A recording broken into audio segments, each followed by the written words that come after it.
Hello, my dear little bitty kids. Today I asked a very attractive story. The name of story is First Flight. The young seagull was alone on his leash. His two brothers and his sister had already flown away the day before. He had been afraid to fly with them. When he had run forward to the brink of the ledge, he became afraid.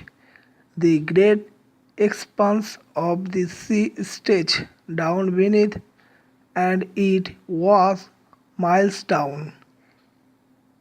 He felt certain that his wings would never support him, so he bent his head and ran away back to the little hole where he slept at night. His father and mother had come around calling to him slowly, but for the life of him he could not move. That was 24 hours ago. Since then nobody had come near him. The day before he had watched his parents flying about with his brothers and sisters. They were teaching them the art of flight and how to dive for fish. He had seen his older brother catch his first herring well. His parents circled around proudly. The sun was now ascending the sky, blazing warmly on his legs that fits the south. He felt the heat beaks he had not eaten since the previous nightfall. Now there was not a single scrap of food left in the stillness. His little grey body trotted back and forth on the ledge. He was trying to find some means of reaching his parents without having to fly. But in each side of him, the ledge ended in a sheer fall. With the sea beneath, he could surely reach them without flying off. He could only move northwards along the cliff. But then on what could he walk? There was no ledge, and he was not a fly. He stepped slowly out to the brink of the ledge.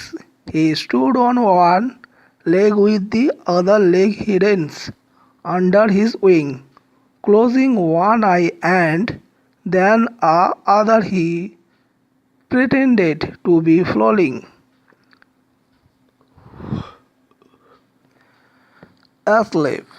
Still his parents took no notice of him. He saw his two brothers and his sister lying on the plateau. They were dozing with their heads sunk into their wits. His father was swinging his feathers on his white back. Only his mother was looking at him. He was standing on a little high hump on the plateau, eating a piece of fish. The sight of the food maddened him. Go, go, ga, he cried, begging her to bring him some food. Ga ul ah, she screamed back.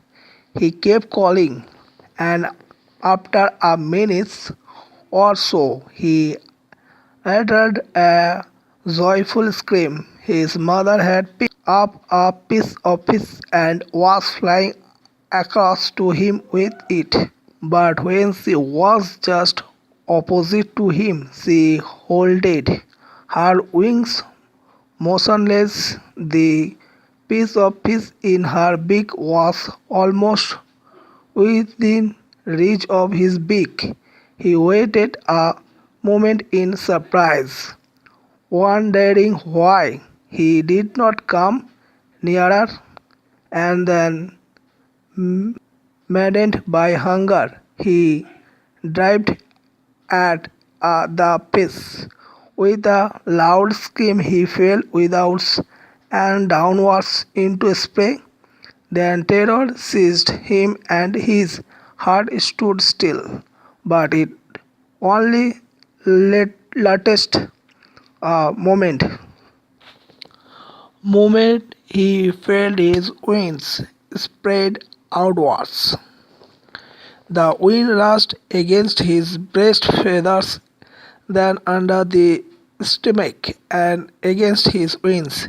He could feel the tips of his wings cutting through the air. He was not falling headlong now. He was soaring gradually downwards and outwards. He was no longer afraid. Then he flapped his wings once and he soars upwards. He uttered a joyous scream and flapped them again. He soared. However, his mother flew first, him her wings making a loud noise.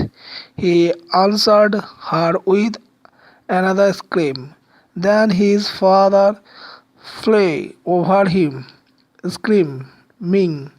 Then he saw his two brothers and his sister flying around him. She saw a vast green sea beneath him, and he turned his beak sideways and crowed amusedly. His parents and his brothers and sister had landed on this green floor in front of him. They were backing to him, calling "Silly!" He dropped his legs to stand on the green sea. His feet sank into the sea, and then his belly touched it, and he sank no further. He was floating on it, and around him his family was screaming, praising him. He had made his first fly. So friend, thank you, and please my video share, like, and my channel subscribe.